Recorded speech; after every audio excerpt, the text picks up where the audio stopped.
Hello, welcome back to episode 11 of the Seljuk Turks in the Crusades campaign, Hotseat campaign. Let's have a quick look. So last turn what happened, we sent an ambassador to the Principality of Antioch that has now been kicked out of Antioch and Syria, and we asked them to become our clients. However, they responded with this. No trade rights, no map, nothing, just a ceasefire they want. That does not look very sincere or very convincing, I'm afraid. I will have to decline, and I will have to insist upon this for now. Thank you very much indeed. Oh, we have a candidate for adoption, benefactor, crown prince. Okay, siege expert, drill master. Fantastic, quite loyal as well. Let's adopt him. Hang on, what was that? Oh, right, messenger as well. No, what was this? Haha, Lugotorix, is that how you suggest we seal a ceasefire? By holding a gun to my head? Quite outrageous. But yeah, by the way, go and check out Lugotorix's channel. It's fantastic. He did really, I think, well-made coverage of that. I really enjoyed watching it. Go and check it out. Right, so he suggests ceasefire, yet he thinks it's okay. Faithless Christians. You see what they're doing? Okay, fine. Let's see. What does it say? Messenger arrives. Principality of Antioch. Okay. Do you want peace? Okay, so he wants to settle in Armenia, in the north. Okay, leaving me alone to face Egypt for some reason. And he would offer, yeah, he can't offer anything because he's broke here. I thought he was, because he lost all of the Syria here. Also, I put Antioch on, okay, under siege, but I'm cool with moving that army away if you agree. Haha. You won't get to move this army away. I'm sorry. I think it's not gonna go anywhere. And also, if you agree, it's cool for my two big armies currently in Raqqa to move north through your territory, because they're kind of stuck there at the moment. Thanks. Okay, where are they? Yeah, we were tracking these armies anyway, right? Yes, there and there. We're keeping an eye on them. We're keeping watchful eye on these armies there. Right, so they arrived here. Okay, that is fine. And okay, guys, this is going to be the last episode, I'm afraid. I need to break it, break the news first. Why? I have something in personal real life coming up. I'll be out of action for possibly 2 to 3 weeks. This is very long time when it comes to the hot seats like this, especially now when the Jerusalem player was unfortunately knocked out and we are down to what, 4 men, 4 players, I think. So every couple of days the term is up, our turn is up, every 2 or 3 days tops, right? I can't do it because I'll be out for too long, I'm afraid. So at the moment, this is the last episode. We hopefully finish it with a bang. We have several battles to fight, which is great. So I think we did well. Look, overall, we are the first faction. Militarily, we are the first faction, okay? So we can check here. So we haven't lost a single battle. We control now, 18 regions, right? We started, I think, from much humbler beginnings, okay? And we started at war with 2 factions. So we fought more or less on 2 fronts. So this is overall. And this is military ranking. Let's actually check how we fare. Right, production, we were overtaken by Egypt somewhat. Territorially, we're still the largest faction. I think the count here is to do with the regions. So, whoever gets most regions wins or something like that. Okay, so we are on 18 now, but we can easily expand more financially as well. Right, population? Yes, Egypt is the first. I think they have, should be quite populous area here, Nile Delta and all the rest of it. So, because it's agricultural area and famously known for, very good harvests and therefore a large population. Overall ranking, we are, like I said, we're doing great. So I'm gonna have to unfortunately leave it here, okay? One of our targets was to destroy Principality of Antioch. We haven't quite done that. However, we totally kicked them out of Syria, okay? So their homeland is no more. I can pursue them. I have some forces in the area, I can still go up here and sort them out. But I just can't do it because of the real life issues, guys. And this Hotseat was taking so much of my time because I started with a faction that was at war on two fronts. It was quite large. We had areas here, 4 or 5 settlements. We had, I think, 4 or 5 settlements here. So I think we started with 8 or maybe 9, I can't recall. Anyway, we doubled that and more. And yeah, Antioch is like, they gone. They just now migrating, and these two armies, I don't think they will be much of a problem. So yes, we doing pretty good, and I just wanna, you know, finish it here. And I don't trust the AI to take control, or other players with my a bit of an OCD. I think by the time I come back, you know, it'll be dozens of turns probably past, and I don't even know if the factions will still be around. So unfortunately, I will have to end it here. And yeah, and it was a good ride. It was really good. By the way, if you would like to see more of this, more of the Hotseat campaigns on the channel, please do let me know. Although I think I have a bit of a reservation. I would rather do something with you know, auto-resolve battles. They take too long, and I don't feel a lot of satisfaction with kind of playing the AI the whole time. I mean, it's not a no-brainer. Any decent Total War player will defeat the AI even when heavily outnumbered, as I've showed on this channel in the previous episodes.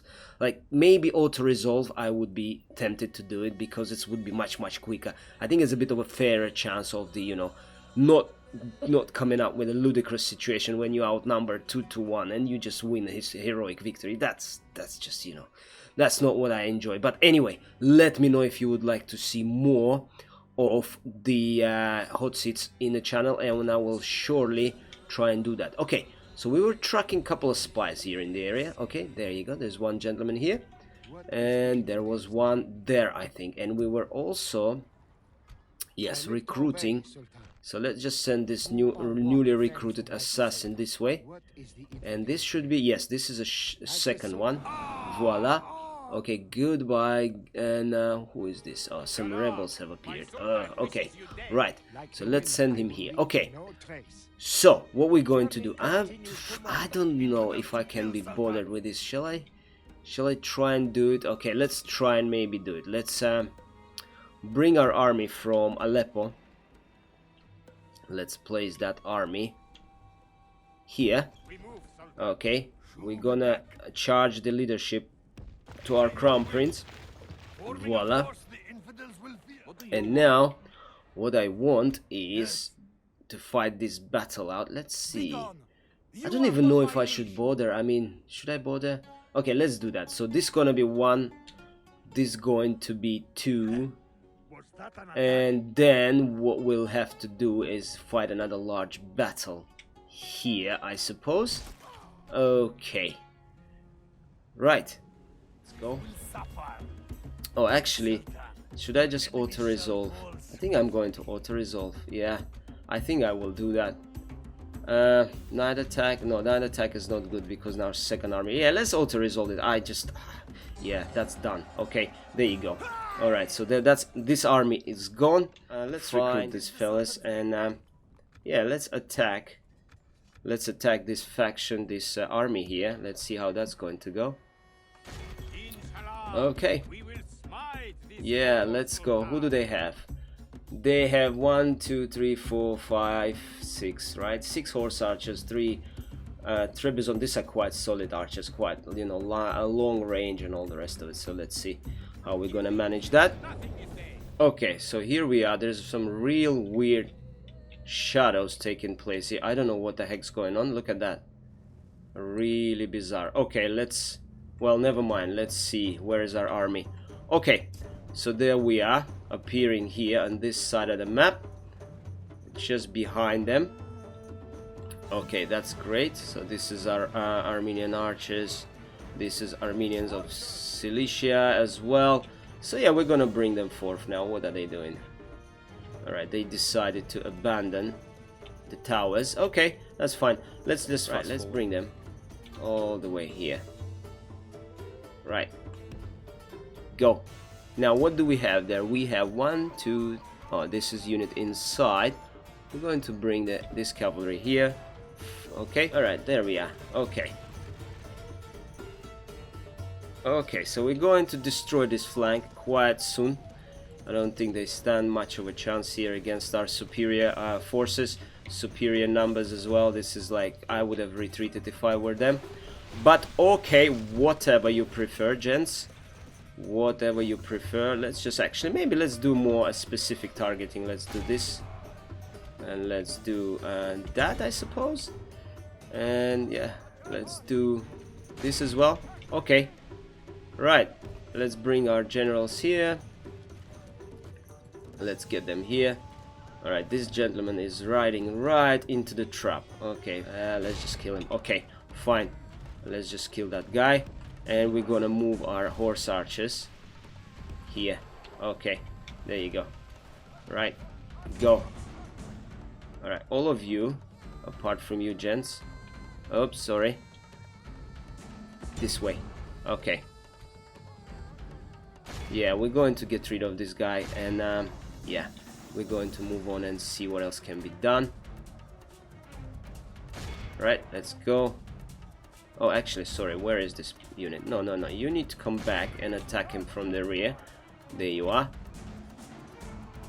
Alright, this unit here. Where are the Armenians? Alright, so let's bring them forward. Where is the rest of my units? Okay, let's bring them. Let's bring them here. Let's bring them here. So we killed the general, obviously, and yeah, where is it? Fallen. Okay, fantastic. Right, reinforcements have arrived. I'm aware of that. Okay, so let's bring our archers and these gents up here somewhere. Okay, good. Let's go this way. Let's bring our generals to bear on this unit. It's just annoying me a little bit now. Okay. Alright. Actually, let's go this way. This way. This way. Go, go, go. Okay, so there you are. There you have it. Alright, where is the general? General, let's bring you down here, actually. Let's get you down that way. Alright. Fantastic. And that is, where is our unit of archers? Let's get you boys to shoot at these guys here. Alright, excellent. Okay, so we destroyed this army, this detachment as well. That is quite nice to see. Okay. Right, they have a couple of units of horse archers here on this side. Okay, we're going to deal with them soon enough.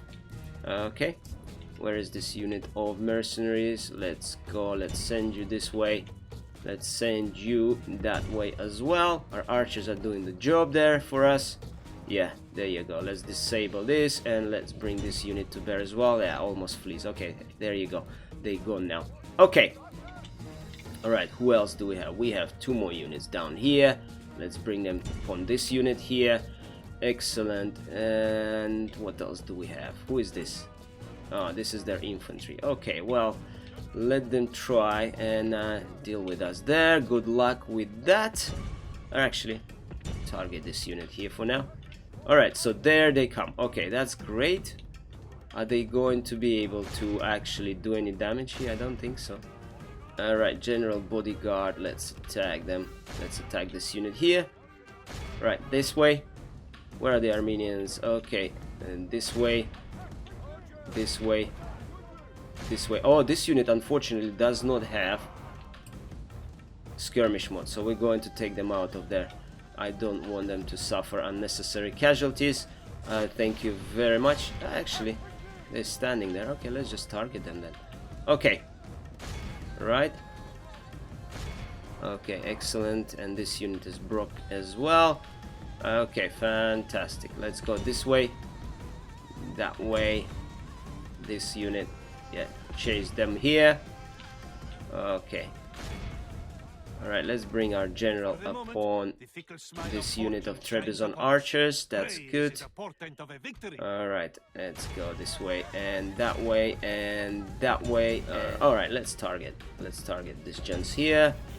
And on this side we've got Is that an enemy unit? No, we're gonna bring them down here.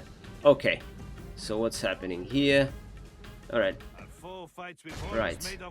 1, 2. Okay, got that. Right, so let's attack this unit and try and target this unit as well. So they have a bit more, couple of more units here, but nothing major really. Alright, let's target them. And this is out of ammo. Okay, let's bring the general back. Excellent. So we're going to wipe them out almost entirely. Few units will escape inevitably. Few units of archers, horse archers on the horseback. The rest will be fed to the... Who do you feed them to? Well, whatever it is. Okay, so yeah, almost done there now. Alright, let's go this way. Okay, Armenians, I want you to actually concentrate on this for me, please. And this unit here, and this unit here, okay? Right, let's actually disable this, and so that I can actually tell you who to target. Okay, fantastic. Go archers, archers. Alright, that's good. Good stuff. Now, is there any ammo here? Yes, some ammo still there. Okay, there you go. Alright, boys. 1, 2. Okay, that's hopefully they will not be taking heavy damage there. Okay, right, what's happening? Okay, so they are fleeing now. One side here. Okay, let's bring you guys this way. Actually, let's destroy this unit that way. Okay, there you go. Alright, there you go. Alright, let's go this way. So we have only one unit left now, and it's this unit here, I believe, that we are totally destroying now with our missiles. And I believe they will be routing very shortly as well. Alright, so what's happening here? Alright, this is Gunner. Okay. Okay. And let's target this unit here as well. Okay, so how many of their men? Yeah, 98% done. Okay, so they are as good as dead. Okay. There you go. Right, just going to fast forward this. Victory is ours. There you go. Alright, clear victory. We lost 228. 10% of our men have been killed. And yes, we gained some experience. One of our bodyguards. That is great to see. Okay, we cannot obviously release... Well, why would we? We cannot ransom. That I wouldn't mind actually. So we're going to execute. Goodbye. So this is Roman army dealt with. Finito, eliminated. Okay, that is good news. So this is one army destroyed, and we still have one more, which are actually two. Okay, so here we are, and we're going to try and actually bring our armies upon these armies of Antioch to get rid of them finally, hopefully, decisively. Unfortunately, I cannot reach them with my first army, so I have to bring the garrison army forward. Mostly infantry, well, exclusively infantry based, led by the general. And this will be commanded by, my other army will be commanded by the AI, unfortunately. So there we are. So this should be quite an interesting fight. This is the army I command, infantry based. The other army is entirely in the hands of the how would you say it nicely? Well, you know what I mean. In the AI's hands, so this should equalize the chances a little bit. I still believe we could win it quite comfortably, but this adds a bit of an element of a surprise, you know, element of uncertainty, because now this guy's gonna deal with my horse archers. If I had a choice, yeah, there you go, they actually targeting us already. If I had a choice, I would much rather command the other army, to be honest, but because I did not have movement points left with that army, I think there was no choice. I was just left. Let's put them on defensive stance actually, so they don't do anything too stupid. So yeah, I had no choice but to be left in control of this army. But that's again, that I think that makes things a little bit more interesting for me anyway, because you know there's no way they're going to win it if I command two armies. But this way, at least, at the very least, they have a fighting chance. So we shall see how that's going to play out. Quite curious. I'm just what I'm cautious of is losing my general in that army. I do not want that to happen. And there you go, they already engaged there, even though they're supposed to be on defensive stance. And yeah, so I don't want to lose him, but you know, if that's what it takes, then you know, that's what it takes. But should be more fun to play. Let's do it. All right. So we're receiving some fire there because they have the Antioch. They have actually higher ground there, and my horse archers, yeah, having a hard time firing back. My main infantry line still holds, and I'm going to wait for them to approach me here. I'm going to wait because I cannot obviously chase their horse archers. They have a lot of those, by the way, and I think this is really good move on their part, improved from the previous army compositions that I've seen, because they are pain to fight. So here we are. We're just gonna stand here and we're going to wait for them to attack us, for them to come upon us, their armies. So they already started doing just that, which is good, and then we're going to be repulsing them, hopefully. There you go. They are already trying to envelop the flank here. I have to commit my general here to the defense, which is great. And there is no no sight of my other armies. I don't know what they're doing. They're doing something there on the flank. I don't think they're doing much of an impact. I don't see much of an impact there. Sorry. Yeah, so we're going to have to fend for ourselves more for the, you know, most part, it seems. That should be okay, although there are some of my horse archers there in the center doing something. I don't know, some suicidal charge is taking place there, it seems. Okay, so let's see how our infantry holds against this onslaught. Okay, of the it's mostly knights now being engaged here as well. They're committed to the fight, which is, you know, which is very interesting to see. So the knights and the horse archers all trying to squash me from this right hand side. Bearing really heavily on my flank here, but my general is there now, so hopefully he will try and turn the tide there, and infantry just needs to hold. It's mostly militia again. There is not a single heavy unit apart from the Hashashins.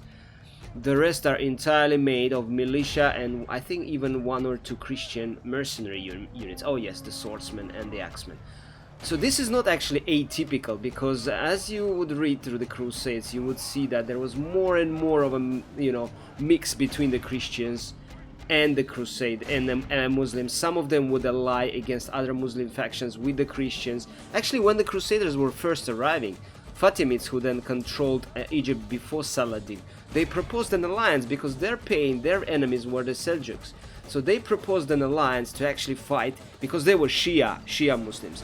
And Seljuks and the Arabs, most of the Arabs, they were Sunni Muslims, of course. So Shia is predominant in Persia, and at that time they Fatimids as well. They controlled, yes, half there, man, controlled Egypt. So they actually, the Fatimids said, let's ally, let's fight the Crusaders together. But obviously they controlled Jerusalem at that point, and you know, the European Christians, being religiously very motivated as they were, they said no, thank you, no. But Fatimids actually did employ Christian troops before. They had actually Armenian archers as a garrison in Jerusalem defending it, and they used them extensively because, again, there was this friction between the Shia and Sunni in the Muslim world. So they did not see it as something extraordinary to employ available Christian manpower when available. And so that's what happened there. So as you process through the second, third, fourth process, you see oftentimes there is this mix of these forces on the Christian sides. You see the armies comprised of both Muslims and Christians, and similar picture on the Muslim side. It wasn't a rule, it wasn't, you know, something that you could say was particularly, you know, was the happening majority of the time, but it was happening. And it's quite interesting because, you know, in Byzantine armies as well, in Eastern Roman armies, we have lots of Turkmen who were employed as our general is now routing, I think it's the AI general, who are now employed as, you know, auxiliary troops, mounted missile troops and all the rest of it. Obviously their loyalties were not something to be taken for granted, and they actually did desert at Manzikert, which led to this massive defeat by the Romans. They deserted to the Seljuks, but they were employed. There were also like some Christian Turks and Arabs, Turkmen, known as Turkmen, that were fighting for the Christians. But so the picture was more complex. It wasn't black and white. That's what I'm trying to tell you anyway. So it wasn't black and white. There were lots of interests at stake. It wasn't just religion. It wasn't just, you know, this sectarian divide. There were things like politics involved, wealth, money, trade, all sorts. And flees like a whipped dog. Oh, fantastic. So actually, yeah, the first time the Crusaders were invited was, you know, by Alexius, the Byzantine Eastern Roman Emperor at the time. It was actually quite interesting topic in itself, because I think he's not given enough credit for starting the whole thing, for being at the center, at the heart of the Crusades. If you're interested in that topic, I would recommend the First Crusade, the Call from the East book. It's an excellent book by Peter Frankopan. He also wrote about the Silk Road, history of the Silk Roads, and you know, this mix of civilizations and how it worked out. Anyway, very interesting. Have a look. Okay, this is their general. So it's called the First Crusade, Peter Frankopan, and it focuses on the role of Alexius in the whole, you know, this 2-3 centuries that would follow of the bloodshed of the religious wars, the holy wars, and all the rest of it. It focuses on Alexius's call. And Alexius, as you probably know, did not call for, you know, tens of thousands of Christians to come and help him. He just wanted 2,000-3,000 of knights from Europe to help him deal with what was mostly mounted Seljuk forces that were pain in his back. And instead, what he received, obviously, is this thousands, tens of thousands upon tens of thousands of, you know, crusaders. You have Peasant Crusade, then you have the Lord's Crusade. And he just shipped them across in horror, because there's too many of them, and obviously the relations were strained. Some of the lords that were actually in the crusade were Alexius's long-term, you know, enemies, the Normans and all the rest of it, pestering him and, you know, contesting his belongings, his holdings in Balkans, in Italy, southern Italy, and all the rest of it. Okay, so yeah, there was lots of complicated interplays, I would say, of politics, religion, and, you know, all sorts of things. Very, very fascinating period, very, very fascinating era. And the Seljuks, they just, you know, started to pour in more and more and more into the Middle East, into the Persia first, then they penetrated further southeast, and they were become real nuisance there because of, you know, increasing number. This is like a downstream. It was. And then it turned into, like, you know, massive current of the Seljuks coming from the Central Asia. I think, you know, from 1050 onwards it was massive, and it was what brought them there was essentially there were both push and pull mechanisms. From the steppes they were pushed by other tribes and you know, other entities there, and also Abbasids, the Arabs, they hired them as the slave soldiers. And there you go. Okay, excellent. So there wasn't a lot of incentives for them, because they could make a career even though they were slave soldiers, considered slave soldiers. They lived a relatively, you know, high status lives, and there was the attraction of that as well. So there were more and more of them coming in and totally disturbing the balance of power in the Middle East at the, you know, during this 11th century. And then they obviously become a major problem, not for just you know, for the Romans, but the Arabs as well in the area. Okay, let's see what is happening here. Alright, so we're doing great. It seems we managed to repulse them, two armies. Our allies have fled. Okay, so my infantry stands alone now, it seems. Okay, fine. Right, let's bring these Crusaders, these Christians here to the fight as well. There you go. Yes, so there were more and more Turks and Seljuks coming from the Central Asia, settling the land, and then encroaching upon Anatolia. You know, with the inroads first. Byzantine Empire did not manage to, you know, mount a long-term sustainable strategy that would deal with it effectively. And then they undermined their own borders by placing the, you know, the burden of defending it upon themselves entirely by annexing kingdoms such as, you know, Bagratid Armenia and all the rest of it, and relocating lots of Armenians and their you know, lords from their heartland towards Cappadocia and inside. Oh, there you go. There we have it. Okay, so yeah, we took 55%. Wow. Yes, well, that's what you get when AI commands your troops, I'm afraid. But it was more of an, you know, an equal fight, and I quite enjoyed it, actually. I quite enjoyed it, yeah. That was good. Clear victory, though. Look how many units we have routed. Unit routes. Oh, gosh. If I had a choice, I would prefer commanding the Horse Archer army. Okay, so this is what we've captured. A lot of men. Okay, I don't think Antioch has the money to pay anyway. We will execute them. Okay, so goodbye. So 1... I think 2, and I think three family members or something like that they had there. So that's gone. That's good for them. A bit of money they will have now to, you know, rebuild their up in Armenia and all the rest of it. So yeah, we have sustained heavy casualties. Our general here has been killed, unfortunately, but we still, if we combine these two, yeah, and we have lots of positive traits here, though. That's great. Combine these two armies, we still manage to field a solid full stack, which is great. And we still have more armies in the field. We need to rearrange this a little bit here. Okay, so let's have a quick look again. So we are doing fine. We're now up to 23 battles won. We haven't lost a single one. Thanks a lot for watching. This is the final episode, I'm afraid. Subscribe to the channel, and I'll see you guys in the next series.